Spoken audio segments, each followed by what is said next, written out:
ఈ బులెటిన్ మీకు సమర్పిస్తున్న వారు SYS general and paediatric hospital 24 గంటలు అందుబాటులో ఉంటాం. మా అడ్రస్ శ్రీ సాయి డిగ్రీ కళాశాల వెనుక Kodangal road Parigi.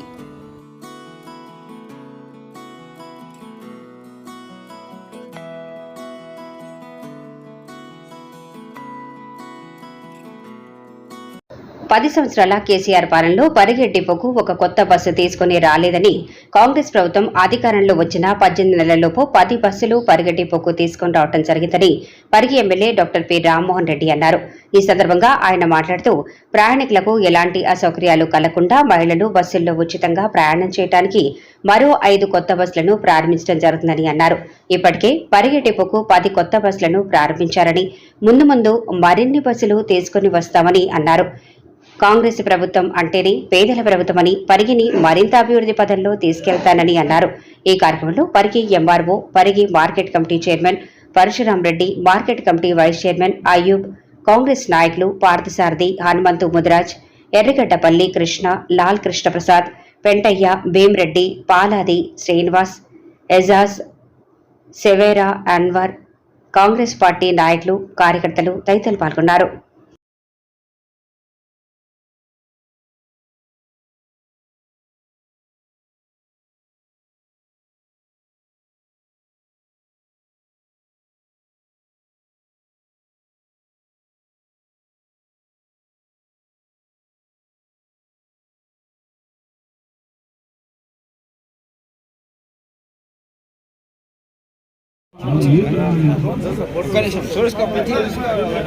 Jagan phone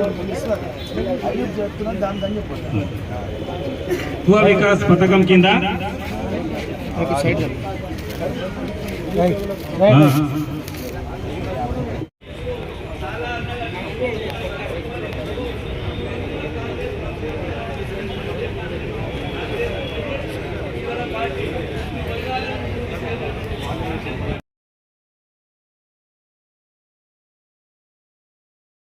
doctor T Rammohan Reddy గారికి మరియు సీఎం గారికి నా యొక్క ప్రత్యేక ధన్యవాదాలు. ఇంతకుముందు కూడా మనకు 5 బస్సులు వచ్చినాయి, ఇప్పుడు ఒక 5 బస్సులు వచ్చినాయి, మొత్తం 17 బస్సులు రావడానికి వస్తున్నాయి మనకు పరిగి డిపోకి. ఇది తెచ్చిన పెద్దలు రామ్మోహన్ రెడ్డి గారికి చాలా చాలా ధన్యవాదాలు, చాలా థ్యాంక్ యూ. సంవత్సరాల క్రితము మనము రామరెడ్డి గారి మినిస్టర్ సాబ్ ఉన్నప్పుడు మనం చూసినప్పుడు కల్లారా. దాని తర్వాత ఈ 2000 సంవత్సరం నుంచి మరి సారు మధ్యలో ఒకసారి ఒక టర్మ్ సార్ గెలిచినప్పుడు ఈ చిన్న చిన్న కార్యక్రమాలు ఏవైతున్నాయో చిన్నగా ఉన్న ఈ పరిగిల డెవలప్మెంట్ చేసిండు. ఈ మధ్యకాలంలో 20 సంవత్సరాల నుంచి కూడా డెవలప్మెంట్ అనేది పరిగిల వ్యాపారస్తులు ఇక్కడికి వచ్చే ప్రజల నుంచి ఈ గంజి మార్కెట్ నుంచి మాత్రం డెవలప్మెంట్ ఇన్ని రోజులు వచ్చింది.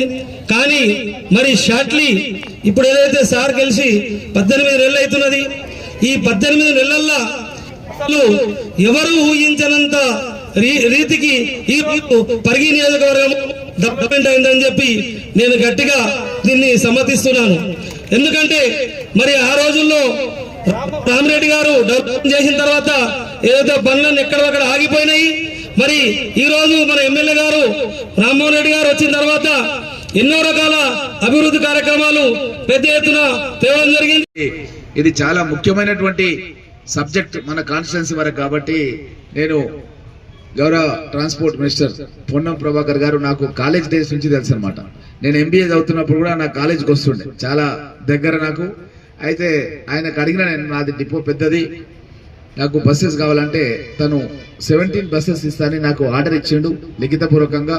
ఆ 17 బస్సెస్లో కూడా వాయిదాల పద్ధతిలో మనం గతంలో 2 నెలల కింద ఒక 5 బస్సులు తెచ్చుకున్నాం, మళ్ళీ ఇప్పుడు ఒక 5 బస్సులు తెచ్చుకున్నాం, మళ్ళీ ఇంకొకసారి మళ్ళా మిగిలినవి కూడా తీసుకొచ్చి మన డిపోకు ఒక 17 బస్సులు తీసుకొస్తే అన్ని రూట్లలో కూడా ఇంతకుముందు మన పంతులు గారు ఏంటంటే చాలా మంది ఎంప్లాయీస్, బ్యాంక్ ఆఫీసర్స్, ఉద్యోగస్తులు వస్తున్నారు, హైదరాబాద్ కావాలంటే ఆల్రెడీ దాన్ని రూట్ చేయడం జరిగింది. మార్నింగ్ సిటీకి పోయి మళ్ళీ ఈవినింగ్ కూడా వచ్చే విధంగా దాన్ని రూట్ చేశారు. కాబట్టి ఎంప్లాయీస్కి అదేవిధంగా జితేందర్ రెడ్డి గారు కూడా మన గాదిరాల నుంచి కూడా చెప్పారు, తప్పకుండా దాన్ని కూడా పరిశీలించి ట్రాఫిక్ ఉంటే తప్పకుండా దాంట్లో కూడా పెట్టడం జరుగుతున్న విషయాన్ని తెలియజేస్తూ, ఈ విధంగా మన యొక్క ఆర్టీసీ డిపోకు సంబంధించింది రూట్స్ ఆల్రెడీ పరిగి హైదరాబాద్, పరిగి షాద్నగర్, పరిగి మహబూబ్ నగర్, అంటే పరిగి షాద్నగర్కి 2 బస్సులు, పరిగి మహబూబ్ నగర్కు 2 బస్సులు, పరిగి హైదరాబాద్కు 1 బస్సు. ఇప్పుడున్నటువంటి ఈ 5 కొత్త బస్సులను ఈ మార్గం లోపల, ఎందుకంటే ట్రాఫిక్ బాగుంది కాబట్టి ఎక్కువ మంది ప్రయాణికులు మెయిన్ రోడ్లలో ప్రయాణం చేస్తారు. గతంలో మనం కొంత ఇంటీరియర్ రూట్స్లలో కూడా మనం పెట్టుకున్నాం కాబట్టి ఇప్పుడు మెయిన్ రూట్లో ఈ యొక్క బస్సెస్ పెట్టడం జరిగిందన్న విషయాన్ని తెలియజేస్తూ, అదేవిధంగా ఈరోజు ఆర్టీసీ డిపో గురించి చాలా మంది మాట్లాడడం జరిగింది. మనం గతంలో కూడా మన శాసనసభ ఎమ్మెల్యే ఫండ్ నుంచి కూడా మనం ఇక్కడ ఫండ్స్ పెట్టి బస్ బేస్ నిర్మాణం చేసినాం, అదేవిధంగా టాయిలెట్స్ నిర్మాణం చేసినాం, అదేవిధంగా సీసీ రోడ్స్ కూడా వేయడం జరిగింది. ఇంకా కూడా ఈ బస్ స్టేషన్ నిర్మాణం గురించి మనం ఆర్టీసీ వాళ్ళు టెండర్స్ పిలిచి ఒక కాంప్లెక్స్ నిర్మాణం చేయాలని మన సిద్ధాంతి పార్సాద్ పంతులు గారు ఏంటంటే ఒక కమర్షియల్ కాంప్లెక్స్ ల్యాండ్ మనకు ఉంది కాబట్టి పరిగి డిపోకు ఒక కమర్షియల్ కాంప్లెక్స్ కట్టి కింద షాప్స్ అన్ని కూడా కట్టి వాళ్ళకు ఒక బిజినెస్ చేసుకోవడానికి అవకాశం ఇస్తే డిపోకు ఆదాయం పెరుగుతుంది. అదేవిధంగా కొంతమంది ఔత్సాహిక ఎవరైతే బిజినెస్ చేసుకోవాలి, షాప్స్ పెట్టాలని చాలా మంది ఇక్కడ చాలా మంది పరిగి టౌన్ లోపల ఇంతకుముందు కూడా నాకు పిటిషన్స్ ఇచ్చిపోయారు. కాబట్టి వాళ్ళందరూ కూడా ఒక అవకాశం ఉంటుంది కాబట్టి తప్పకుండా నేను ప్రభుత్వం దృష్టికి తీసుకెళ్లి ఇక్కడ ఒక కాంప్లెక్స్ కూడా నిర్మాణం చేపిస్తా అన్న మాట కూడా మీకు అందరు కూడా తెలియజేస్తూ, అదేవిధంగా కొంతమంది ఇంతకుముందు మైనార్టీ సోదరులు అన్వర్ వీళ్ళందరూ కూడా వారి గతంలో డబ్బులు కట్టి మళ్ళీ దాన్ని తీసుకున్నారని నా దృష్టికి వచ్చింది. మీరు పిటిషన్స్ అన్ని రంగాల్లో కూడా ఒక మంచి రోజులు అనేవి ప్రారంభం అయిపోయినాయి. ఎందుకంటే మనం గమనిస్తున్నాం మన పరిగి లోపల సిద్ధాంతి పార్సాద్ పంతులు గారు చైర్మన్ గా మన వెంకటేశ్వర స్వామి ఆలయ కమిటీ బాధ్యతలు తీసుకున్న తర్వాత మనం సుదర్శన యాగం చేసినాం. అక్కడ దేవాలయ ప్రాంగణంలో చండీ యాగం చేయడం జరిగింది. శ్రీ వెంకటేశ్వర స్వామి కళ్యాణ కార్యక్రమాన్ని చేసుకున్నాం అత్యంత వైభవంగా. గతంలో ఎప్పుడు లేని విధంగా భక్తులు చాలా పెద్ద మంది మా గోపాల్ ఆలయ కమిటీ సభ్యులు ఇక్కడే ఉన్నారు, ఇంకా కొంతమంది కూడా సభ్యులు ఉన్నారు ఇక్కడ. వాళ్ళందరూ కూడా పెద్ద ఎత్తున బాగా పనిచేసి వాళ్ళ యొక్క మిత్ర బృందం కూడా చాలా మంది డైరెక్ట్ గా ఇండైరెక్ట్ గా కూడా, అంటే ఆలయ కమిటీ లేకుండా కూడా మనం చెరువు పని స్టార్ట్ చేసినాం. ఎందుకంటే మన పరిగి పట్టణానికి ఈశాన్యానికి నీళ్లు గతంలో ఉన్నప్పుడు బాగా అభివృద్ధి చెందింది, రాజకీయంగా కూడా పలుకుబడి చాలా ఉండే.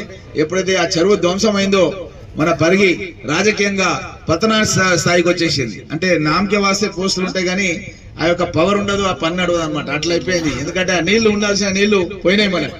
కాబట్టి ఆ నీళ్లు తీసుకోవడానికి పూజ కాగానే ఆనందం అన్నం కూడా మేము ఆ రోజు పోయి అక్కడ పోయి టెంకాయ కొట్టి ఆ యొక్క పనులను ఆ రోజు ప్రారంభించడం జరిగింది.